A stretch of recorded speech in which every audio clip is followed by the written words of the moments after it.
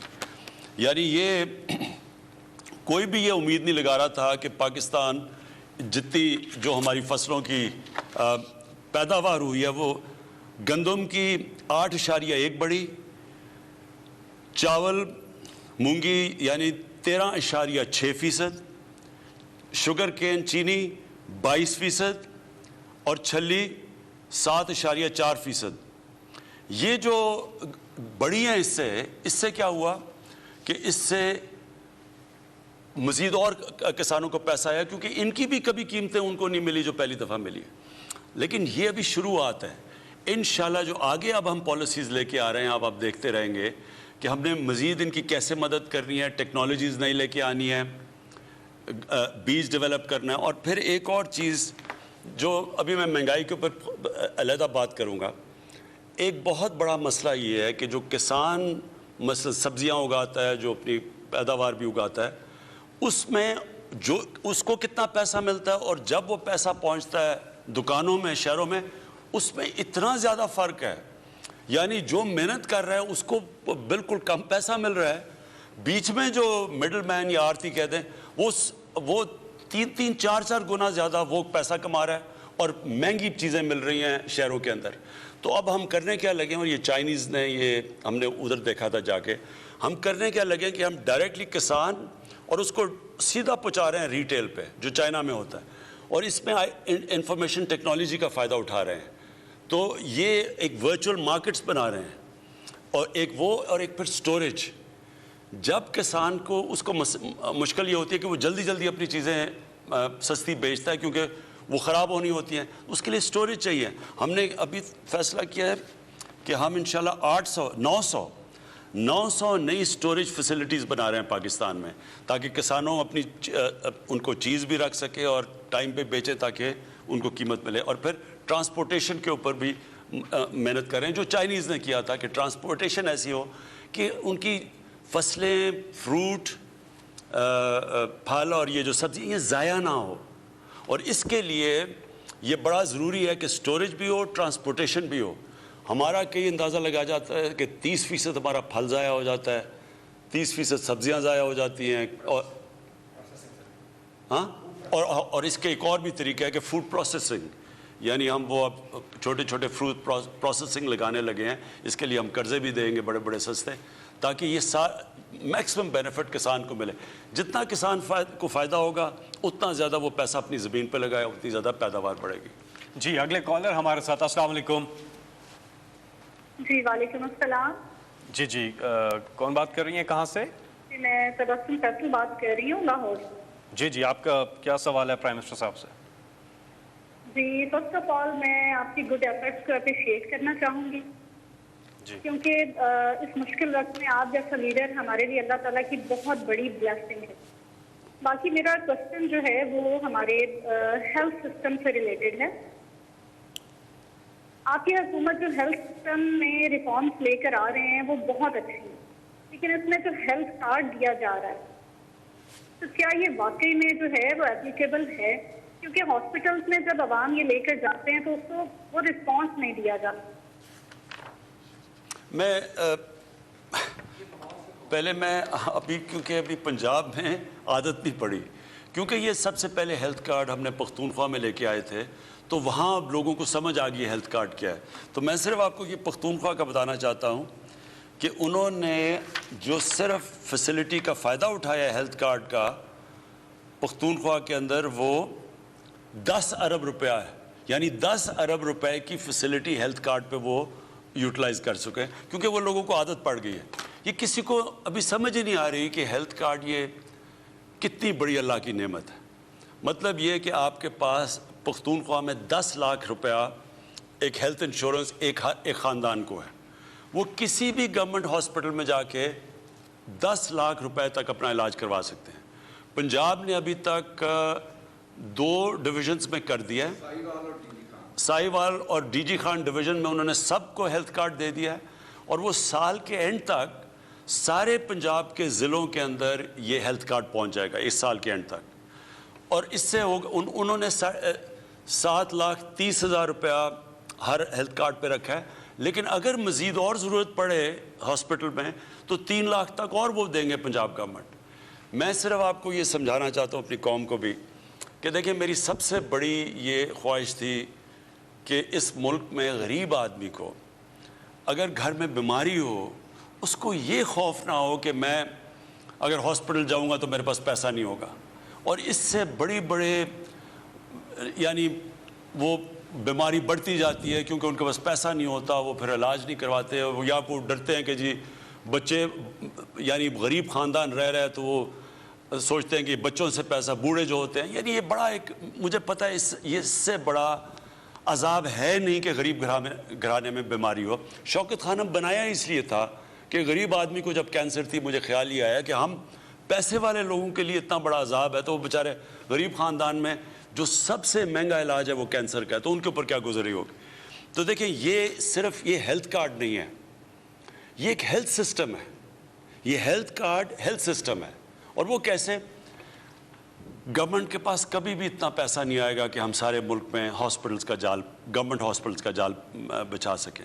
بدقسمتی یہ ہے کہ جو ہمارے ایگزسٹنگ ہاسپٹلس بھی ہیں وہ بھی آپ جب بڑے شہروں سے باہر جاتے ہیں تو ان کے اندر بھی ڈاکٹرز نہیں جاتے، ڈاکٹرز کی تنخواہیں بھی لگی ہوتی ہیں لیکن وہ جاتے نہیں ہیں، اور BHUs جو بیسک ہیلتھ یونٹ ہے وہ زیادہ تر خالی پڑے رہتے ہیں کیونکہ وہاں جو ڈاکٹرز ہیں اتنی وہ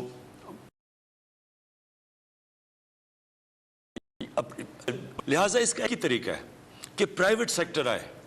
پرائیویٹ سیکٹر کیوں نہیں آتا؟ وہ اس لیے نہیں آتا کہ ان کو یہ ہوتا ہے کہ اگر دیہات میں ہاسپٹل لگائیں گے لوگوں کے پاس پیسہ ہی نہیں ہے تو پیسہ کدھر سے بنائیں گے؟ تو کوئی خیرات میں تو نہیں ہاسپٹل بنائے گا نا، ایسے بھی بنتے ہیں لیکن زیادہ تر تو لوگ اس لیے بنائیں گے کہ ان کو بھی کوئی اس پہ سے منافع ہو۔ تو ہیلتھ کارڈ ایک ایسی چیز آ گئی ہے کہ وہ سارے غریب لوگوں کے پاس اب ہیلتھ کارڈ ہوگا، کوئی بھی کسی ہسپتال میں جا کے اپنا علاج کروا سکتا ہے ہیلتھ کارڈ دے کے، ہیلتھ انشورنس دے کے۔ اس کی وجہ سے پرائیویٹ سیکٹر آئے گا۔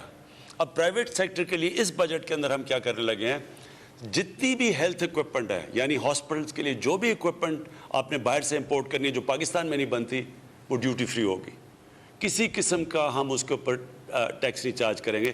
اور پھر ہم کوشش کر رہے ہیں کہ جو اوقاف کی زمینیں ہیں اور جو یہ ایویکیو ٹرسٹ کی زمینیں ہیں جن کے اوپر قبضے ہوتے رہتے ہیں، ریلوے کی بھی کئی زمینیں، ان کے اوپر ہم ہاسپٹلس کو بڑے سستے داموں پہ ان کو زمین دیں گے تاکہ ہاسپٹل وہ اصل میں اتنی زمینوں کی مہنگی ہے کہ وہ سوچتے ہیں کہ ہم ہاسپٹل بھی بنائیں اور اس کے اوپر پھر اتنا خرچ بھی کریں اور پھر کیسے نفع بھی کیسے بنے گا، لہٰذا ان کو سستی زمینیں دیں گے۔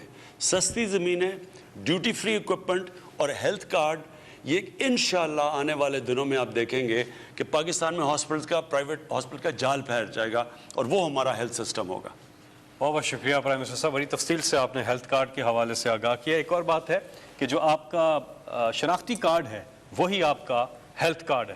بہت سے لوگ کنفیوز ہوتے ہیں کہ ہیلتھ کارڈ ہے کہاں، تو آپ کا شناختی کارڈ جو ہے وہی آپ کا ہیلتھ کارڈ ہے، وہ جب آپ ہاسپٹل لے کے جائیں گے تو اسی سے آپ کو یہ فیسلٹی ملے گی۔ پروگرام کے پختونخوا میں ابھی پنجاب میں، کیونکہ جب تک سارے پنجاب میں نہیں پہنچتا تو ابھی صرف 2 ڈویژن ہوئے ہیں، لیکن پختونخوا کے اندر جو آپ کا آئی ڈی کارڈ ہے وہ آپ کا ہیلتھ کارڈ ہے۔